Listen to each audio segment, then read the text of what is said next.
we can identify, each person here has a story and has a perspective, and sometimes perspectives conflict. It doesn't mean that either side isn't valid. It just means that there's so much pain and so much trauma over centuries, over millennia, that some groups just aren't going to see eye to eye. But that's not your job to single-handedly solve as a mental health professional. Your job is to make your client feel safe. Your advocacy as a mental health professional should not include making other groups feel unsafe. Welcome to the Colleague Down the Hall podcast. This episode is sponsored by the Collab Oasis Clinical Consultation Groups. Hi, I'm Jeanene Wolfe, and I'm your colleague down the hall. I have a passion for helping fellow therapists get the clinical and collegial support we all need to do this work. And wow, it just keeps getting harder every day. I'm the founder and facilitator of the Collab Oasis Clinical Consultation Groups. I have been a social worker for almost 30 years, and I own a successful solo online private practice. More of us than ever are practicing in solo or online practices, and we all need colleagues to process cases with, commiserate with on those really hard days, and also to celebrate our successes with. In this podcast, I'll bring you insights about trends and changes in our field and sit down with amazing therapists who are doing amazing work. We'll discuss fictionalized cases, ways to practice sustainably, and of course, there will be plenty of laughing. I love laughing with friends. I'm so glad to have you as one of my colleagues down the hall. Hello, everyone. You are listening to another episode of the Colleague Down the Hall podcast. I'm your host, Jeanene Wolfe, and today I am joined by Dr. Liya Levanda, who provides training and workshops on Jewish clinical issues, including anti-Semitism, as they pertain to mental health professionals. Dr. Levanda actively seeks to empower individuals with the knowledge and tools necessary to challenge anti-Semitic beliefs and provide clinicians with the relevant tools to improve their practice, grounding in the belief that there is no such thing as a dumb question. So welcome, Liya. It's good to have you here. Thanks so much for having me. Yeah, absolutely. So you shared with me that the mental health of Jewish patients in therapeutic spaces can be particularly impacted by anti-Semitism, but many clinicians report a lack of knowledge and accompanying discomfort in addressing issues around anti-Semitism. So today we're going to talk about that and creating safe therapeutic spaces for our Jewish clients. So I thought maybe we could just start with a definition of anti-Semitism. Absolutely. I mean, Jeanene, even that can be something that is a little contested. Essentially, when we think of the definition of anti-Semitism, the first thing that comes to mind is the one that's most widely used, which is the IHRA definition of anti-Semitism. IHRA stands for the International Holocaust Remembrance Alliance. This is a global committee with multiple countries that works on Holocaust-related advocacy, including anti-Semitism. So they released a definition including anti-Semitism as either like thoughts, beliefs, or acts negative thoughts and impacts directed at Jews or people who are thought to be Jewish or Jewish institutions.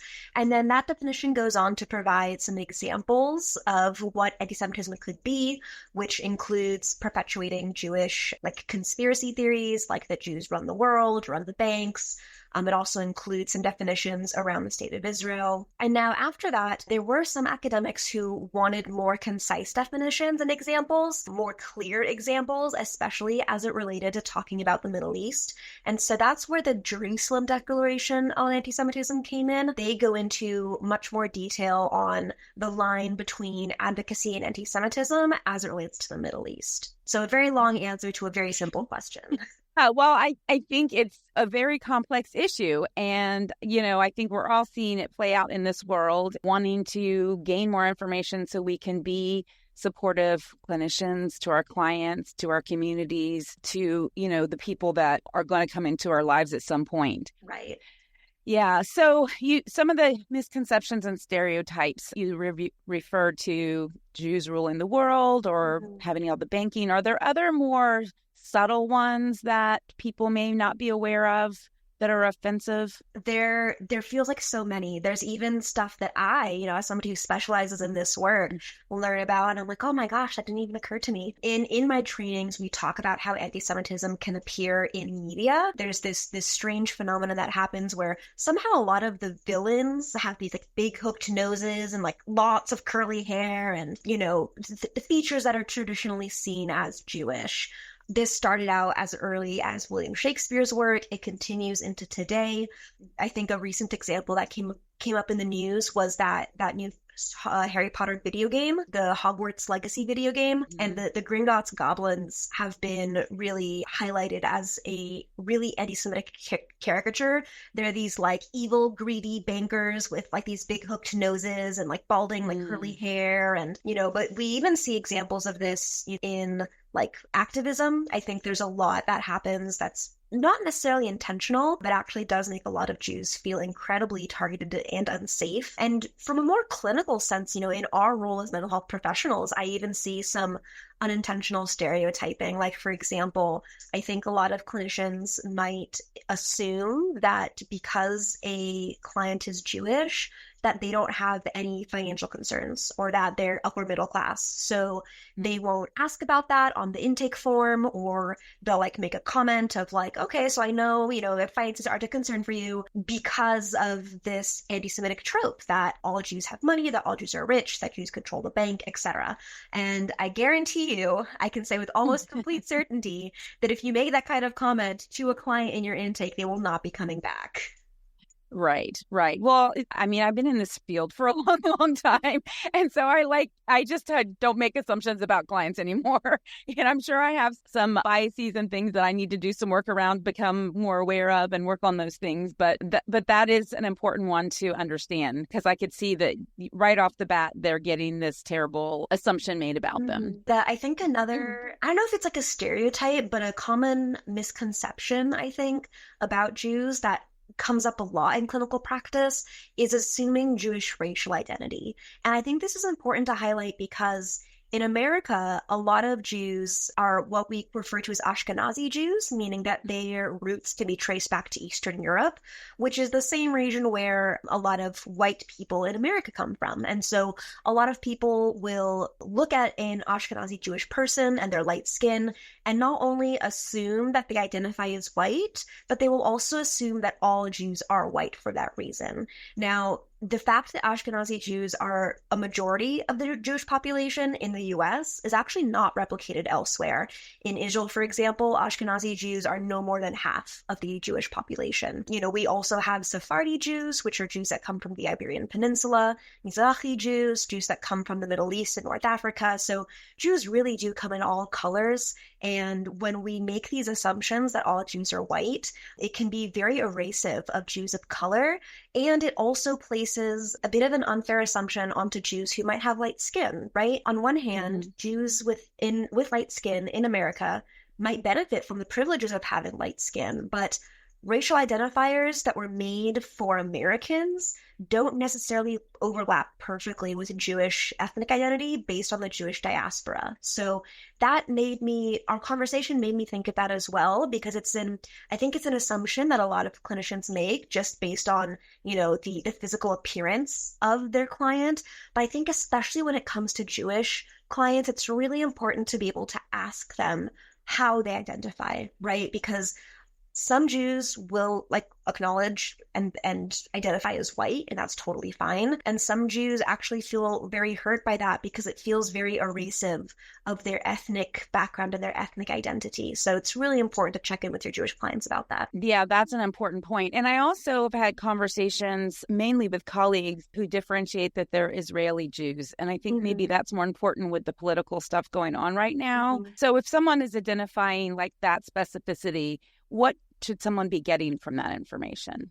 Yeah, that's a really great point, because I think especially since the war has started, American Jews, Israeli Jews, French Jews. Jews around the world have been experiencing things differently. American Jews especially, there's been so much increased anti-Semitism. I think just today, the ADL released a report that says that their estimate is closer to a 500% increase. Before it was a 400% increase. Whereas in Israel, they're not necessarily worried about acts of anti-Semitism. They're worried about more about, bomb threats and war. So while the existential sort of, I don't say existential crisis, but I think a lot of Jews around the world are in turmoil right now. But what that turmoil can look like is going to be very different based on their background, right?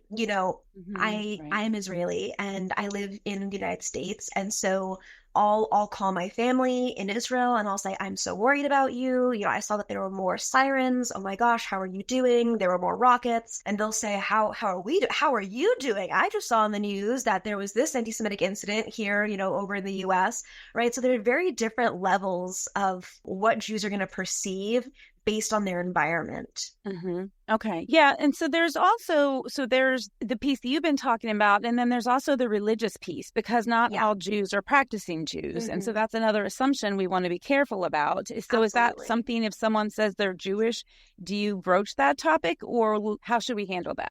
I am so glad you asked that, because there's actually more than one way to be Jewish. So you brought up one way that somebody can be Jewish, which is religious. So if somebody practices, goes to services, observes Shabbat, keeps kosher, all those things, and somebody can be born Jewish and can, choose to practice the religion, but you also have people who convert to Judaism.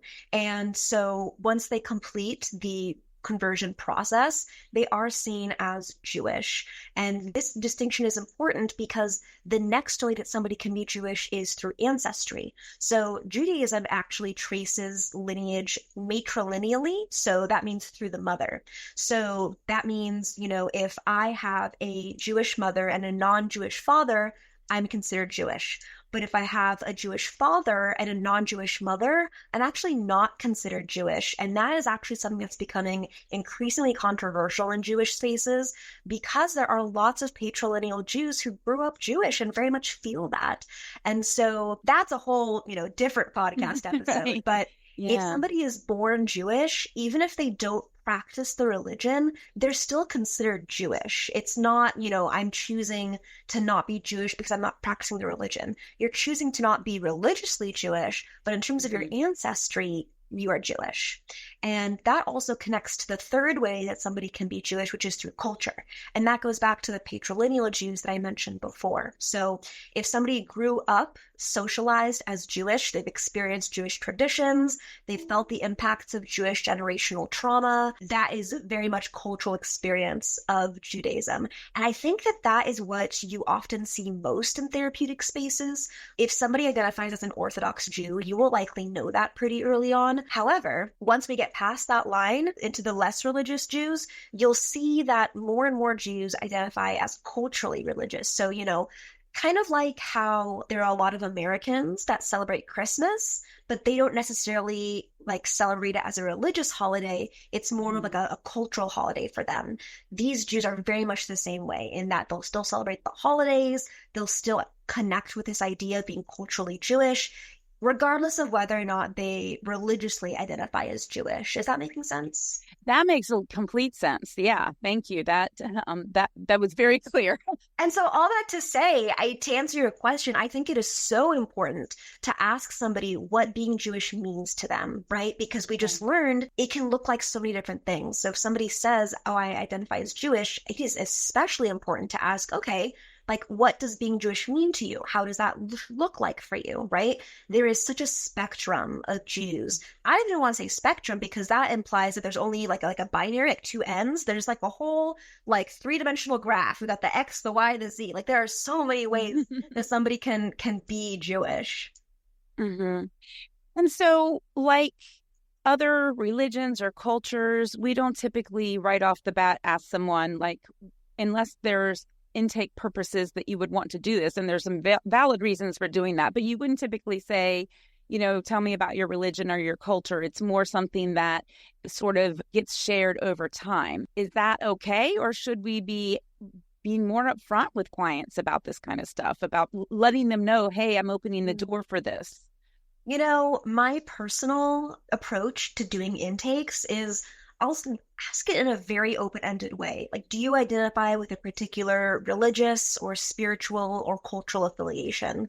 That is super open-ended, leaves room for people to either, you know, like say what they want to say or maybe not say what if they don't want to say, which is important because actually, especially if you're not Jewish, you might find that you'll have Jewish clients who don't tell you that they're Jewish until you've been working with them for a time. And that's not anything that you are doing wrong. I think especially in this climate, there's this very profound fear of sharing with others that you're Jewish, right? I'm wearing a Star of David, and even that decision is something that a lot of Jews have to contend with. Like, do I choose to let others know that I'm Jewish? Do I change my name to seem less Jewish? Do I change my appearance so that I seem less Jewish, if there is such a thing? And so I think it's important to make space in sort of defining that this is a space where you can talk about it, right? Kind of like what we learn when we talk about sex in the therapeutic space, right? Oftentimes the client looks to us to see how we define the space. If we define the space as a space that is sex positive, then they'll feel more comfortable sharing that. And I think it's a very similar mechanism that happens when we talk about Judaism with clients who are Jewish, right? If we don't make that space, they might not know whether or not you're a safe person to share that with. But if we can sort of at least invite the conversation, I think that would be especially meaningful for them. Yeah. And I love the way you phrase that, because opening the door for someone to share anything about who they see themselves as a person, sexuality, you know, any type of identity, neurodivergence, any of those things. Mm-hmm. That's such a simple phrase that sort of says, hey, I'm open for whatever you are bringing to the table. And because sometimes therapists on here speak about all kinds of things, and I'm always like, that's a really good question for the intake. And then I was like, the intake is already long enough. Like, at some point, right? We have to sort of condense some of this. And so that phrasing is can be kind of all-encompassing. Mm-hmm. Yeah, I mean, I'm very much a client-centered therapist, and so yes, I mean, I was trained with like very specific Medicaid, like Medi-Cal documentation, very, very thorough intakes, and also, if we're going to be working together long term, there's going to be time for me to learn all this about you, but I want to make sure that one thing that I achieve in my intake is that you get a sense from me that I'm going to be receptive to anything that you want to share with me. Right. Yeah. Okay. So we've gotten them in the door. We've sort of opened that up for them. Are there some microaggressions or misunderstandings that Jewish clients might face in a therapy room that we haven't covered so far? I was going to say, we've already actually covered quite a few, I feel like. Yeah. Some other ones that come to mind are, it can be a very hit or miss experience opening up to a non-Jewish person in terms of non-Jewish people assigning Jews a stance or assigning them a responsibility. Like, I mean, I can't tell you how many people I remember being 10 years old, maybe around that time. It was around the time there was some tension in the Middle East, and I was at some kind of dinner party with my parents, and I remember this full-grown, middle-aged man asking me to explain why Israel had done what they had done. And this person didn't know that I was Israeli. They just knew that I was Jewish. And my gosh, please don't do that to a 10-year-old child. Actually, please don't do that to anybody. You know, I think it speaks to, you need to be able to do your own education. And so something that I think a lot of Jews are very wary of and get really exhausted by is when anybody, especially therapists, not only assume that they might have a particular stance, but also expect them to educate them, right? I have a really good example of how I think this is handled really well, and this comes from my personal life. When I started working with a new therapist, I, mentioned to her that this is, part of what I do, doing these trainings on Jewish clinical issues, and she got this like very pensive look on her face, and she said, I feel like I have so much to learn, but I don't want our space to be where I learn that. You feel free to take some time to think about this, but I would really be interested if you would be okay with it in attending one of your trainings so that I could learn more. And that to me was just so cool, right? She Mm-hmm. was acknowledging that she didn't want to put a burden on me in educating her, but I do educate others. That's what I do. And so when I choose to step into that role, she asked if she could benefit from that. And I thought that was just so cool, you know?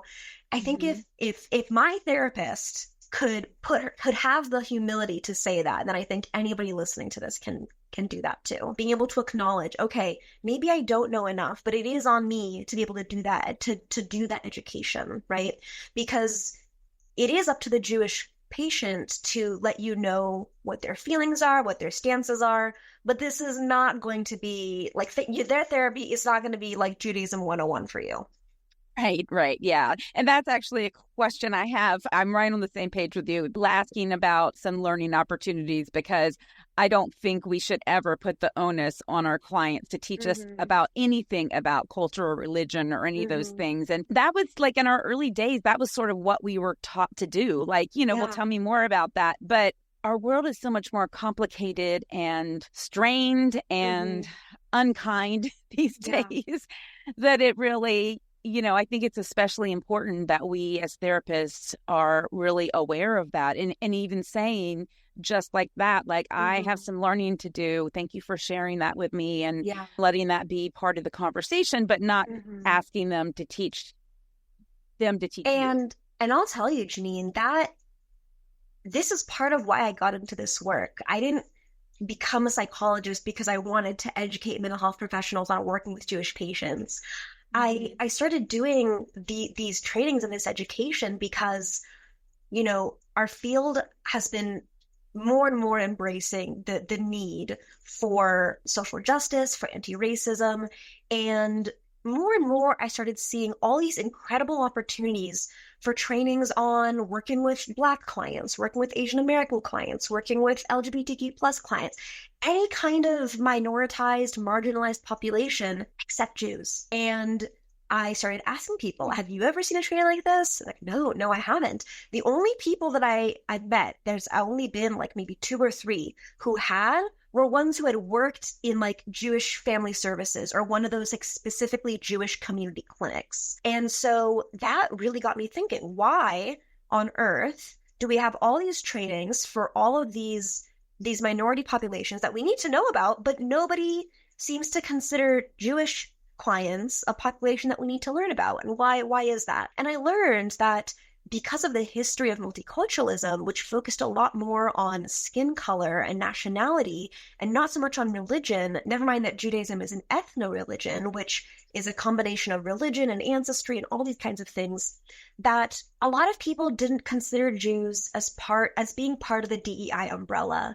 And that was really concerning to me because a lot of erasure was happening as a result. And that's actually why I started doing this work, because to the point you made at the very beginning, a lot of people shared with me that they felt a bit apprehensive working with Jewish clients, not because they had any kind of anti-Semitism, but because they just simply didn't know anything about Jews. And that is really reflected in how Jewish people view therapists. In fact, even since October 7th, we've seen a really significant barrier come up in Jews accessing mental health care because they are terrified of their non-Jewish therapist either, starting to spout some kind of anti-Semitic remarks at them or simply just not getting it or not knowing anything. And so when you can do something as simple as knowing when the major holidays are, not calling Hanukkah Jewish Christmas, like Mm-hmm. the bar is so low. And when you're able to do these little things to help them feel seen, my gosh, that does so much for breaking down those barriers. Yeah, and those are such simple things as a matter of having significant dates and holidays on your calendar, so you are aware of those things. And I don't necessarily know how to differentiate between all the Jewish holidays, but I can acknowledge, hey, this one's coming up. What does that mean to you? Exactly. And even that is so important from multiple perspectives. We talked about microaggressions. A big one that happens is actually, we're recording this in September, is actually coming up. So the Jewish high holidays are coming. It's typically around this time of year. It's a little late this year in 2024. We have Rosh Hashanah, which is the Jewish New Year. It's a very big, very exciting holiday for us. And then 10 days later is Yom Kippur, which is one of the most somber days on the Jewish calendar. It's where Jews fast for a day, ask for forgiveness, reflect on the upcoming new year. And gosh, this happens somehow every single year, whether it's in a workplace, in a college campus, in a group practice. Jews will request this time off for their holidays, and people will say, you just had a holiday 10 days ago. There's no way there's another Jewish one. That's too soon. They'll think that they're making it up, or they'll complain or something like that. Just being able to know when things are happening is so, so, so important. And I guess that's probably something that Jewish people experience in the workplace, of how are they going to spend their paid time off? Are they going to, if everyone's closed for Christmas, but if they're not closed for Rosh Hashanah, then do you have to choose to take that time off yourself, or how does that get handled? Exactly. The best job that I've ever had was a job that let me switch my holidays, right? That I got to work on Christmas Day, and that worked out really beautifully because I had a lot of coworkers that did celebrate Christmas, and so they got to go be with their families. And I'm super happy for them, but that's not my holiday. So I Right. loved being able to work on Christmas so that I could have my holiday off. That was so, so meaningful. Right. Yeah, that's wonderful. I have a Jewish colleague who does workshops and things on Sundays, which for me is, as a Christian, that's a day that I don't want to work. But for her, it's just another day of the week, and that works well for her. And for Jewish people, it's the opposite with Saturday, right? Saturday is the day that Jews don't work. And so I always have to be mindful that when I'm scheduling my workshops, because even though they're aimed at non-Jewish clinicians, it turns out a lot of Jewish people really love my workshops too. And I am so happy that they find that beneficial. And so what ends up happening is they're like, how can you possibly have a workshop about us on a day that we can't attend? It's all these little things, right? Or like, gosh, I always hear about important meetings or conferences being held over Jewish holidays, and people are resistant to like changing that when it's brought to their attention. It feels like it never ends.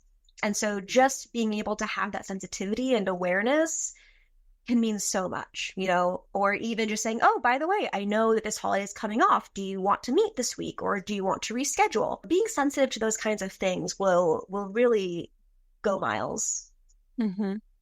Yeah, and it's a fine line to walk with all clients when something big is happening in the world, and deciding, are you going to check in with some clients? You're going to check in with all the clients. When George Floyd was murdered, I was very intentional about bringing that up at the beginning of all of my sessions. Yeah. Just to give them a chance to, when there were Black clients who was like, oh yeah, no, that wasn't, it wasn't that it wasn't important to them. That wasn't something they wanted to spend their time on.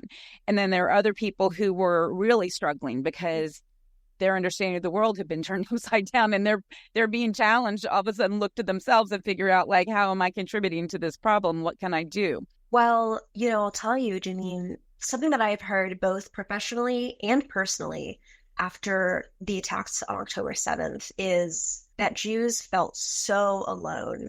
They were telling me, everything at work just seems like business as usual. No one is really saying anything. Nobody in my circles is acknowledging anything. Whereas to me, it feels like truly apocalyptic. A lot of people have compared it to the September 11th attacks because in terms of proportion of the population, more Jews died on October 7th when we talk about proportion to the rest of the population. And so I've heard people make these comparisons of like, it feels like as if September 11th just happened and everyone is just going about their business as usual and nobody is affected. And they just wished so much for somebody to at least acknowledge, like, hey, I know that this just happened, It didn't even have to be a check-in. It just something as simple as naming what happened over the weekend. Yeah, I like that. That's very helpful. Are there ways that you kind of just address this, but if therapists want to sensitively engage in the topic of anti-Semitism with their clients, just sort of naming it at the beginning, this event has just happened and I just want to let you know I'm aware of this, and sort of let them choose to say, yeah, I'd love to talk about it, or no, that's not what I want to focus on today. Yeah, I think just sort of naming like, hey, I know this just happened. How are you feeling about it? Do you want to give space to it today? You know, something as simple as acknowledging that they're aware of it is actually really significant. Over Labor Day weekend, we learned that 6 Israeli hostages, had been murdered in Hamas captivity right before they were rescued. And that has been a really profound loss for the Jewish community, and something that I personally experienced, that my clients have personally experienced, is people somehow didn't know about that. And to us, it felt like such huge news. And so that sense of like this apocalyptic sense was almost returning, and we were like, we were feeling such this immense loss, and nobody had even heard about this. And so just being able to sort of name, hey, I know this happened. Do you want to give space to it? Can be really so reparative. I can't stress enough how this is such a therapy with a Jewish client can be such an opportunity for an emotionally corrective experience. Mm-hmm. And I was surprised a couple years ago, I was listening to on TV a speaker talking about the Jewish population and discrimination and all that kind of stuff. And it was before the war in Gaza. But she said, you know, the population of Jews in the U.S. and the world is way smaller than most people understand. Absolutely. Which makes me think like, okay, so if you're part of this smaller group, then anything that happens is going to be so much more impactful than as a Christian. Like, you know, it's just a different level, I would imagine. Yeah, I'm really glad that you named that, because I think a lot of people, especially in the United States, have sort of a distorted view on how many Jews they think there are, because of, first of all, almost half of the world's population of Jews lives in the US, first of all. Second of all, you think about the concentrated urban areas, and you think about, you know, to take a Bronfenbrennerian approach, you think about the different bubbles, the different spheres that a person exists in. If they see a lot of Jews, they're going to think that there are a lot of Jews. And so if you grow up in places like New York, LA, Philadelphia, Boston, San Francisco, Miami, right? These cities with really strong concentrations of Jews, of course you're going to think that there's a lot of Jews. But it turns out Jews are only 2.4% of the US population and 0.2% of the global population. Not 2%, 0.2%. 0.2, yeah. And so, yeah, I mean, you want to talk about minority groups? I mean, this is pretty minoritized. And so you are right. You know, it feels like Jews all around the world, we really do think of ourselves as a family, because there are so few of us, and because of just the way that Judaism places emphasis on community. And that's part of why generational trauma, community traumas, impact us so severely. You know, we're grieving these 6 hostages, for example, that were murdered, because it feels like we've lost our brothers, our sisters, our cousins. Even if we didn't know them, don't have any personal connection to them, they still feel like a part of our big family. Right.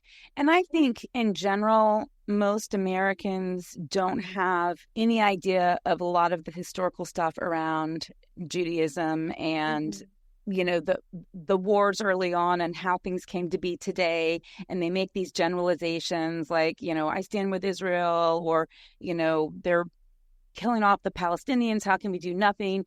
And it's just so much more complicated than that, unless you truly understand the history. People kind of look at it as a political thing, or from Christianity. I stand with Israel is something I hear all the time from Christians, and it's much more complex than that.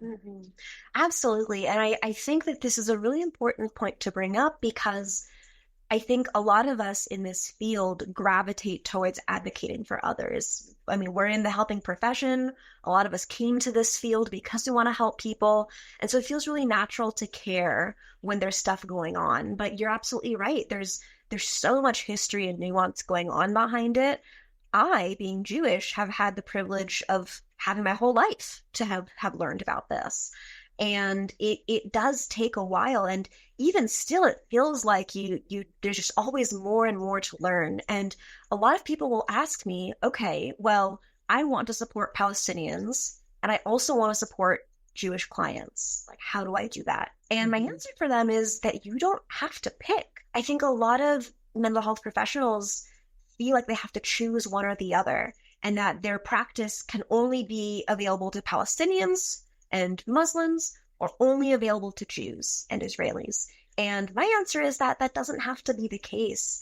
I think we have such a unique role as mental health professionals in not only our jobs to help and to mitigate harm, but also in our ability to connect with this sense of common humanity. We can identify, each person here has a story and has a perspective, and sometimes perspectives conflict. It doesn't mean that either side isn't valid. It just means that there's so much pain and so much trauma over centuries, over millennia, that some groups just aren't going to see eye to eye. But that's not your job to single-handedly solve as a mental health professional. Your job is to make your client feel safe. Your advocacy as a mental health professional should not include making other groups feel unsafe. Right. And again, it's meeting them where they're at in the room and leaving everything else outside of the room. Yeah. Yeah, that's such an important point. Absolutely. So I have some colleagues who are sought out by clients who are Jewish because they're Jewish. Mm-hmm. And I've had a couple conversations around the difficulty of this. So do you have thoughts about how Jewish therapists can take care of themselves while supporting clients who are expressing similar experiences, fears, and safety concerns? Because that can be overwhelming. Mm-hmm. Absolutely. I mean, we want to talk about, the community trauma that's experienced. And I want to talk about the intersection identity of being Jewish and being a therapist, right? Because it's like we're helping other people, other members of our family through this trauma that we are also struggling with, right?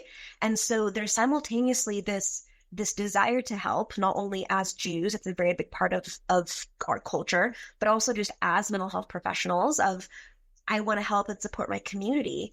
But we also have to be so careful that we're not burning ourselves out, right? It's the whole put on your own mask before helping others analogy. Mm-hmm. And so I really encourage you to make sure that, in a lot of ways, it can be restorative to the soul to be Jewish and work with other Jewish clients. And in a lot of ways, it can be really exhausting.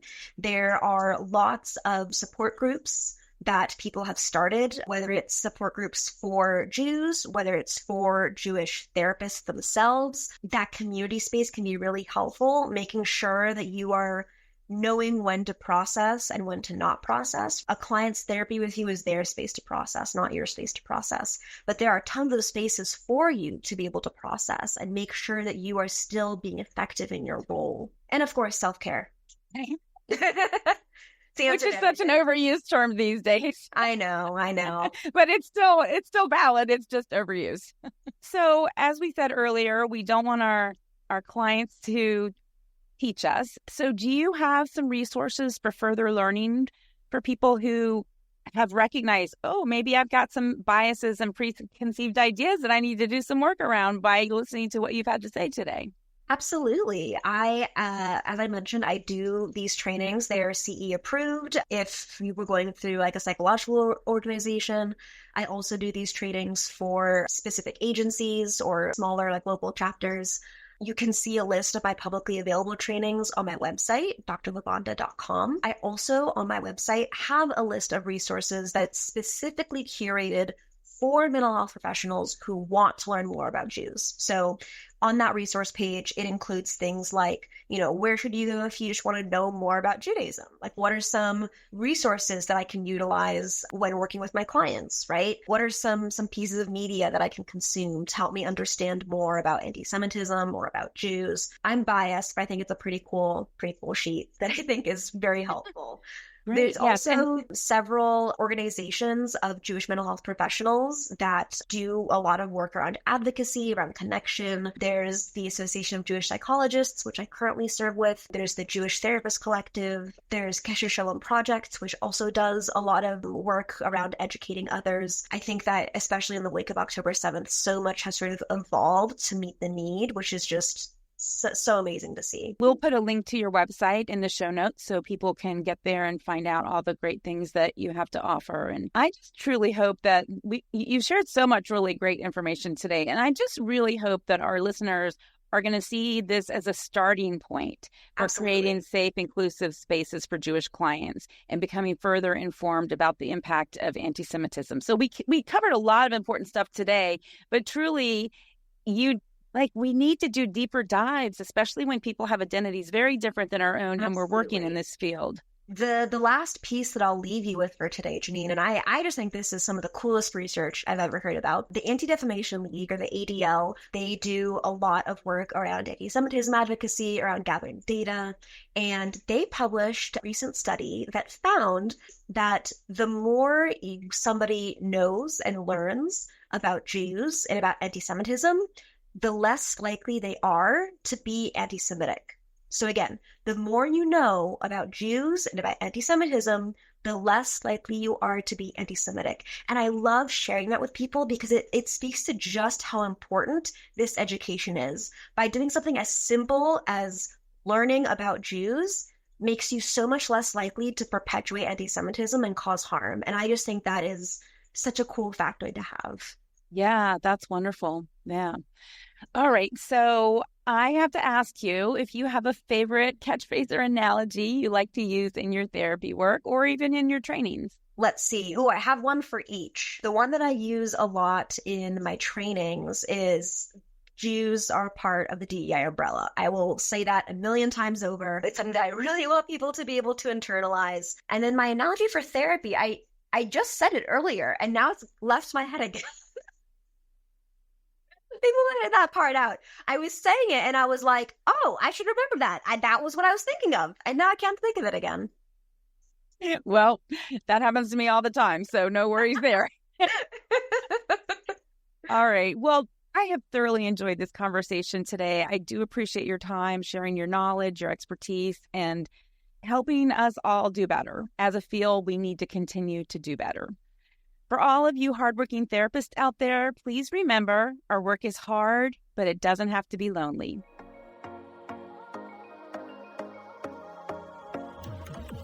Thank you so much for listening to the Colleague Down the Hall podcast. For show notes, links, and downloads, head over to colleaguedownthehall.com, where you'll be able to learn more about getting the clinical support you need and resources to help you work in a supported, sustainable way. If you've enjoyed this episode, please share with your therapy friends and colleagues. Subscribe to the podcast, and if you love this episode, please leave a review.